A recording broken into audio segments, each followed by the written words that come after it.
stop, stop, stop, stop, stop. Stop, stop, stop, stop, stop, stop. Stop, stop, stop, stop, stop. Stop, stop, stop, stop, stop, stop.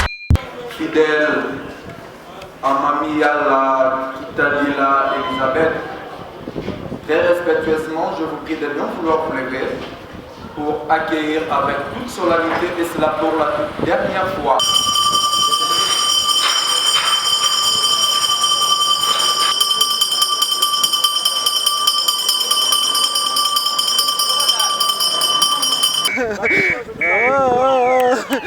Mama, pasti. Jangan lama-lama.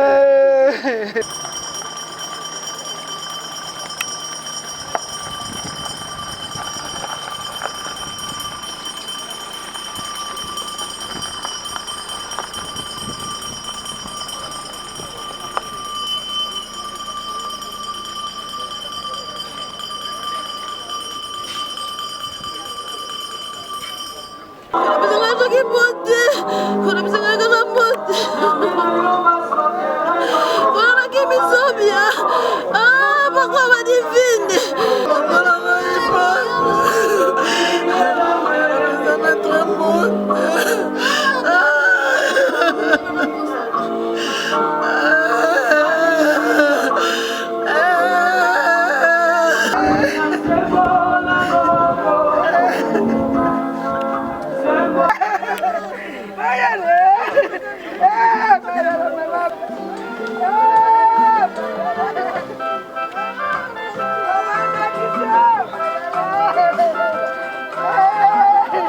Kitadila, Elisabeth. Mais avant tout, chère famille, permettez-moi de vous préciser ou de vous rappeler ce que vous savez déjà. C'est que l'humanité tout entière nous sommes montrés de faire face à un ennemi invisible. C'est celui de la pandémie à coronavirus. Surtout la deuxième vague, selon les comités de la riposte, nous dit que la deuxième vague est pire par rapport à la première. Alors nous sommes vraiment censés de nous protéger et de protéger aussi les autres. Parmi nous ici, il y en a qui se posent des questions concernant les quotas des accompagnants de la dépouille mortelle. Pourquoi on ne reçoit que 20 personnes? Alors vous devez savoir que cela ne vient pas de la nécropole. La nécropole, depuis sa création jusqu'à ce jour, ne limite pas le nombre des accompagnants de la dépouille mortelle. Si nous mettons l'accent en ce qui concerne ces quotas de 20 personnes, c'est par rapport à cette deuxième vague de la pandémie à coronavirus. Et ce sont les autorités publiques qui nous demandent de bien vouloir respecter ces normes. Alors nous, la nécropole étant institution, nous sommes obligés de respecter les normes établies par l'autorité publique. Donc nous devons souffrir par rapport à cela. Nous, Alex et Lex, comme disent les juristes, la loi est dure, mais c'est la loi. Alors, par ailleurs, ce site qui vous accueille à cet après-midi, très chère famille, se veut être toujours propre, comme vous le constatez avec nous, où vous êtes installés dans un environnement propre, serein, il n'y a pas des objets indésirables. Alors, vous savez bien, très chère famille, avant de venir ici, vous êtes passé soit dans un petit marché, vous vous êtes procuré de l'eau à boire. C'est un besoin physiologique. Merci beaucoup, mesdames et messieurs, pour votre compréhension. La mort d'une mère est le premier chagrin qu'on pleure sans elle, puisqu'elle n'est plus là où elle devrait être. Fin de citation d'après John Sen. Chère famille, chers parents et amis, aujourd'hui, nous pleurons tous le départ pour un long voyage de Mamie Yalla, Kitadila, Elisabeth, pour qui vous avez répondu présent à ce dernier rendez-vous avec elle. C'est lors de ce dernier rendez-vous de revoir. Rendez-vous au cours duquel son temps est devenu le nôtre, de présenter à vous, sa famille, ses amis et connaissances, nos sincères condoléances. Tout en rappelant que Mamie Elisabeth Yalla est descendante et descendante de la lignée parentale de papa Moissa Bernard et de maman Rumba Hélène du village Bissinza, où elle a vu le jour en l'an 1939 dans le secteur de Lula, territoire de Kassangoul, le tout dans la belle et douce province maritime du Congo central. Et voilà qu'elle s'en va ce jour dans la félicité éternelle, communément appelée le paradis. Rejoindre tous ceux qui l'ont précédé en nous quittant inopinément le dimanche 10 janvier 2021 ici à Kinshasa, loin de ses terres natales, au terme d'un parcours de vie élogé de 81 ans. Un parcours marqué par une vie familiale de mère, grand-mère et arrière-grand-mère heureuse et pleinement comblée par une riche progéniture de plusieurs enfants, petits-enfants et arrière-petits-enfants qu'elle chérissait tant et qu'elle laisse ses jours dans la peine.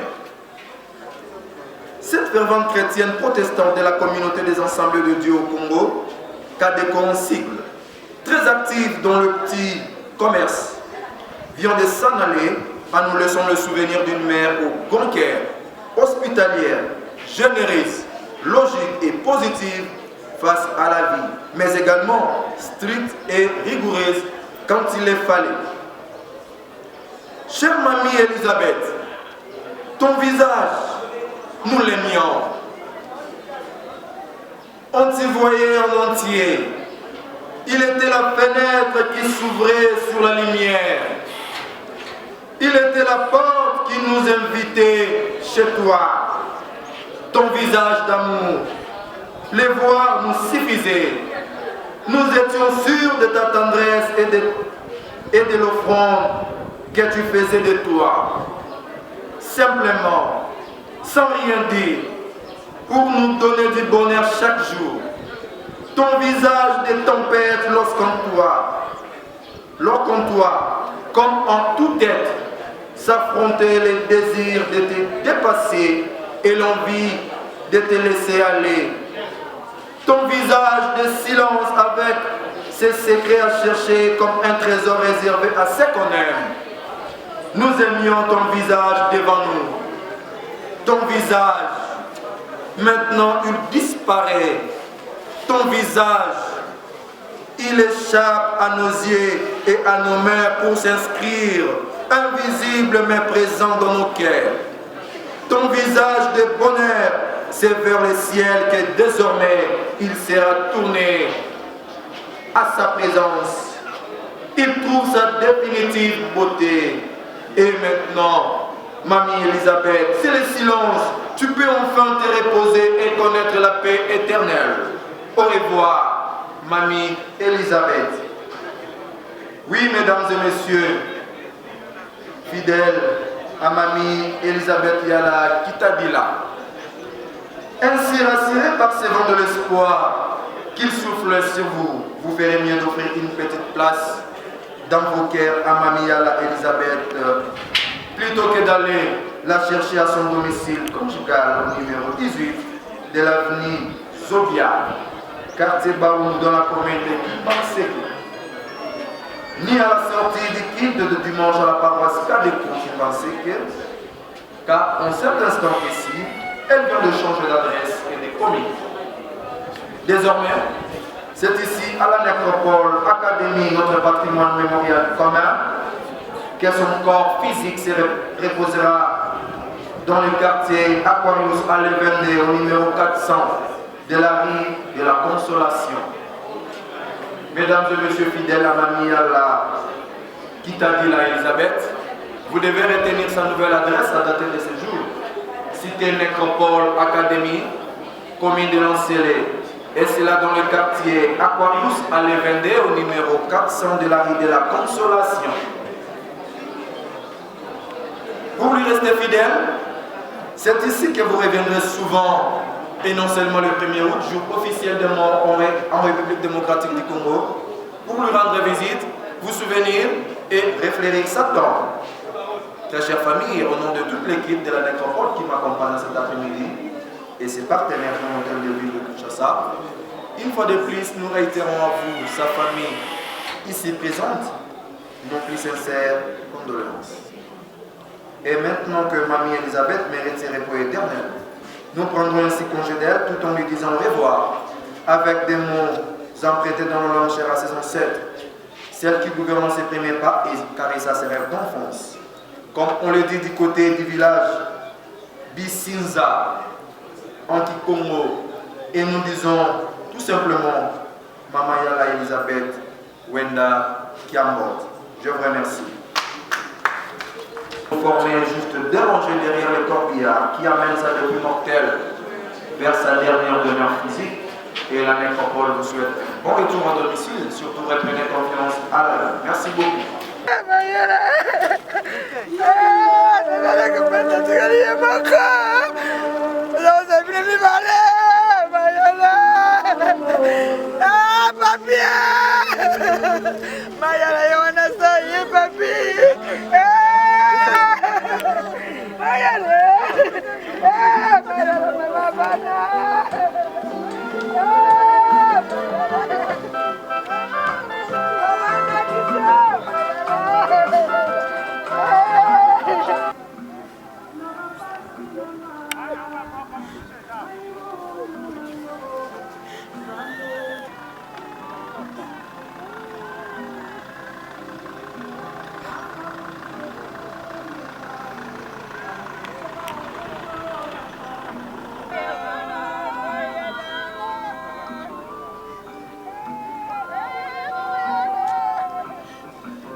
Chef.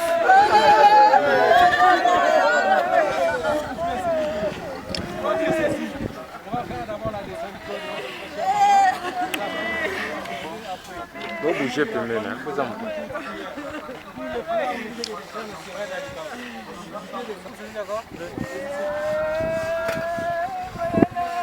Bye, mama.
Yaya,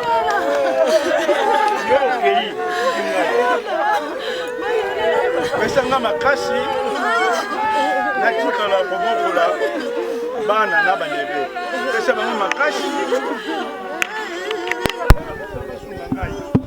omoni bino nyonso bokei totikali lisusu mingi te nasengi na yo pesa bokasi nasengi yaya pesa bana chance bana nkasi basunga ngai yo kei nga natikali na baleki naza lisusu na mokonzi moko te akoki kosunga biso pesa chance na famille nazala makasi mpo nasungaka bango mpe basunga ngai pesa bamama na banoko mbote oke kokuta kuna nasukisi na nga wana tala nasali boye bon leki na ngai akoya kokanga dernier mot na mwa prière moke Jean-Pierre leka nono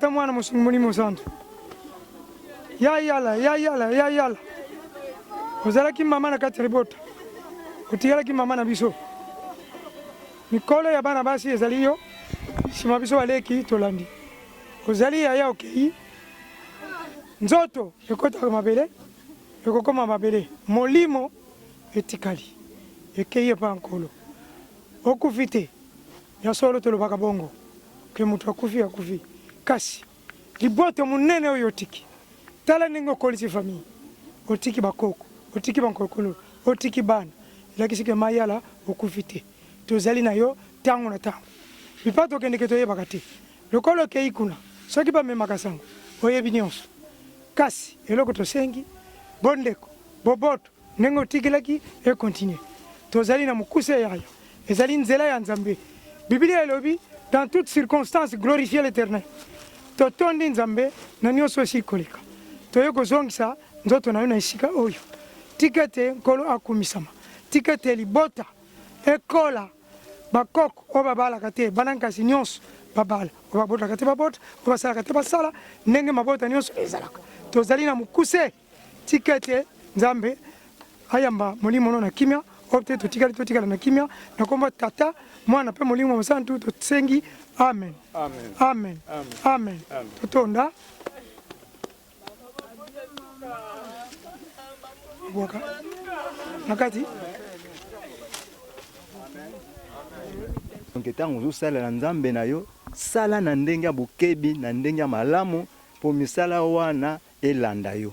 Ce n'est pas dit que lowa tozaka boye vie esuki non tozala na deuxième vie awa tozala na bomoi tozosouffrir tozobela makambo nyonso tozolia mais kuna baliaka te tandis que kuna bakomi makambo mosusu tozaka na kati ya molimo yango wana ne mokanda 1 Corinthiens chapitre 15 kobana na verset 51 tina kokita na 16 olobela biso boye ke ozobotama nzoto ya kopola me ekosekwa nzoto ya kembo obotami nzoto ya tengu netangu yo kosekwa obotama nzoto glorieuse ya lokumu donc yango wana nde ezosengela ke mama na biso yala pe misala wana elanda ye ndenge asalaki lingomba na ye amen nzambe asunga biso eke biso batotikali tosalela yango ndenge ekoki mama yela osalelaki nzambe na yo okufi na nzoto ya soni okosekwa na nzoto ya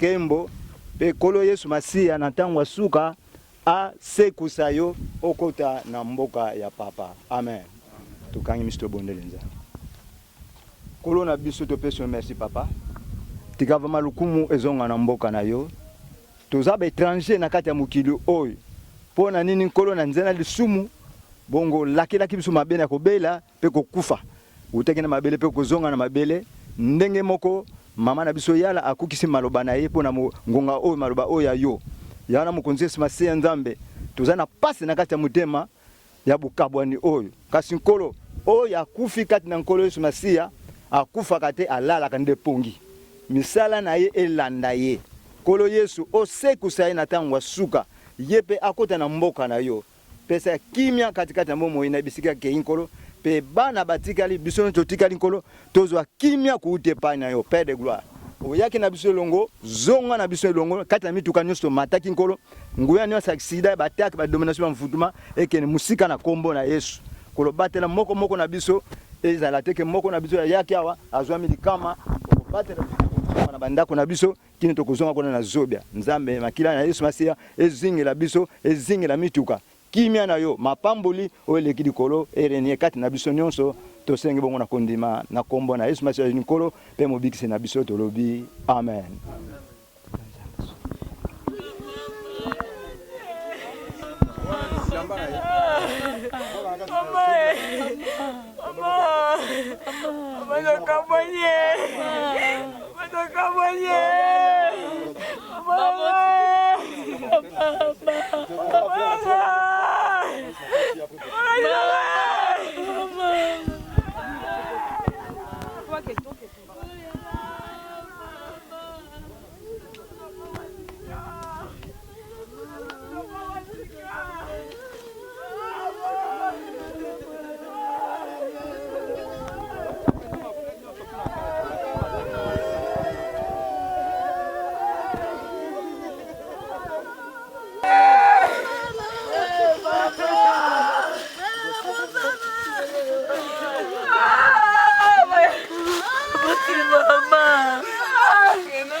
Quartier Aquarius.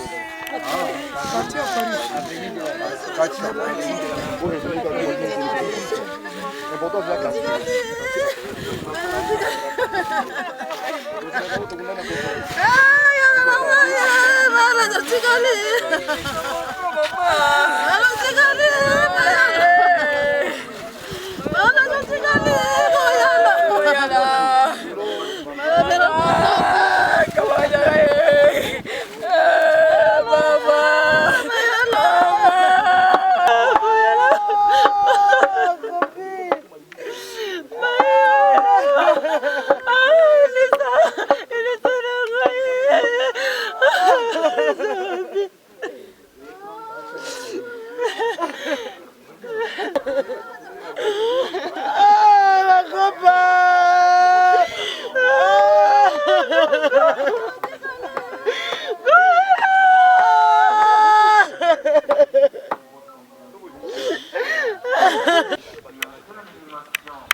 Mama sotukuta nakapesa mbonde yoko singa. Yala. Yayo pamulinga motema. Yana boso nani eso. Yana banilisike. Yana takabanye. Yana kene malamu. Yana kimena mana. Kimena mana. Bon, oyo ya koloba vraiment ezaka ya pasi mpona bokabwani oyo asali kati na biso vraiment azali moko oyo tokoki kobosana ye te po te asali ya minene na nzela na ye biso tozali lokola babokilo na ye pe apesi biso carrière ya kobenga lelo baresponsable oyo tozwi badescendance moko lelo oyo ezala kati na libote santo na nzela na ye mpe tozwi famille oyo tobengami lelo na bamoko na basouvenir abimi lokola mosali na nzambe monene na kati na famille oyo ya ngai pela moko apesinga mpe carrière ya basi lokola mibali oyo apesinga fierité yango na kotombele kaka vraiment mabele ya bakoko ezala douceur mpo na ye eyamba ye kati na kimia oyo asili kosala mpe tokoyeba kobosana ye te. C'est pénible, puisque celle qui est venue du numéro aujourd'hui, c'est ma mère. Comprenez ce qu'une mère peut faire pour son enfant. De l'enfance jusqu'à l'âge de commis, c'est vraiment beaucoup. C'est beaucoup, beaucoup. Et surtout qu'on a été turbulent. Maman s'appelait Béret Vert. Donc, papa ne parlait pas assez, mais c'est surtout maman qui a vraiment contribué à notre éducation. Et c'est seulement quand nous avons grandi que nous avons compris que maman avait vraiment raison. Parce que nous sommes maintenant aujourd'hui aussi parents. Donc c'est vraiment notre maman. Et comprenez la séparation, ça a toujours été douloureuse. C'est vraiment pénible. Je manque même d'expression pour relater un peu ce qui a été repose en paix. Que nos ancêtres puissent vraiment lui accueillir. Que la terre des ancêtres lui soit vraiment douce. C'est seulement ça. Je manque le mot. Ce que je peux dire, c'est adieu, ma maman chérie. À jamais. Elle sera toujours gravée dans mon cœur parce que je l'aime. Je l'aimais tant. Voilà. Merci beaucoup. Merci pour la parole. Ici, maman Yala. Je m'appelle maman Nangai. Je m'appelle maman Nangai. Nazokanisa na bangonga moko boye. Naza na ba 6 ans, 7 ans. Na ba école primaire, donc d'abord maternelle, école primaire. Alors, ndé esalike donc abani na mapa, et mon côté na bakwanga. Donc c'est à la maman oyo a subi ce métier. Si a commis subvention de commis boye. Elle est très reconnaissante. Na miso asalaki. Et nzambe akanisa pona tsena na kombo na yesu. Akoti vraiment na malilita. Azongi nesika nango. Eloko ka apesa biso makasi to salenda ko. Apesa biso makasi to salenda ko. C'est biso bandako eningana. Ndenge akebuyi azoyo kwango. Nana bakangi ete. Biso bandako nyonso eza koningana bana basalaka te. Basisa ba l'école bazo komisala te. Ayo to ken yo moko otiki yango oyuki yango na malali no yebi. Omi ndondo zaki nango. Ayo to ken do bongisa. Opesa pe bango nyonso ba chance ba bota ba bala. Biso to sepela ndenge pe yo sepeli. Biso to sepela. To pesa ki mbongo. To zo ko felete. Yo pe sepeli ayo. Soki bana bazaki tembe sepelite na bokilo na yo. Ngape fona sepela na bokilo na ngai. Fona sepela nde nazali we nde telemi boy. Biso na leki na ngai biso to koti ndako yo. Malgré leki musuza yete. Biso ne bana ndako. To ngana laki moninga na ye. Vrai moninga. Nit na ero 30 yo soka lambi ngafana fongola nzongo. Soka pesi ngate kuswana bandi. C'est na elewa atikinga na maladi. C'est na tikali vraiment na pasi. Ya lokola iloko moko longo na ntoto na ngai. Mais ya nzambe mutasali. Nzambe mutapesaka, nzambe mutazwaka. Kamote akende bien akeno pema amoni pe pasi ka pété. Ils ont toujours gravé na mitema na biso pe na mitu na biso. Malobeke silaka te tant que kombo na ezali na bana bakoko ekozala kaka. Awa sikoyo ezesika suka totiki mama. Tala mama kutu awa koma na ete mbala liboso akomi kotoyo tikali ye moko sotokei donc pasi nzamba batela kaka ezalaka pasi séparation ezalaka pasi kati na biso bato tosepelaka ntango mutu abotami me kokufa ya mutu ezalaka pasi kati na mitema na biso me esengo na ngai ezali ke mama asili kokufa mopakano te ayambaki ye soloka mokonzi mpe mobikisi na ye mpe asaleli ye na kati ya lingomba oyo tosambelaka na kati ya KDC bongo nayebi ke naza na confiance epa na nzambe wana lolenge na bandako kotalela meme koya kotalela na ndako a tout moment kotinda badimi na ye bapriere ata pasi ezalaki na makolo aza kokende kaka simbi nzete aza kokende retraite akokende me na suka lokola nzoto esengeli ezonga na mabele mama auti kozonga na mabele donc pona ndenge tukaboni na musuni eza pasi mais pas na nzambe eza esengo makasi pona nini ke mwana na ye azongi epai na ye po ezali pasi soki moto akeli felo bongo mama oyo amikabaki pena mobimbe pa na ye naza na ferme confiance epai na ye yango wana nde esengo wana ezali ke biso nyonso tolanda nzela ya mama lolenge banda kosambela eke bana nyonso babongola mitema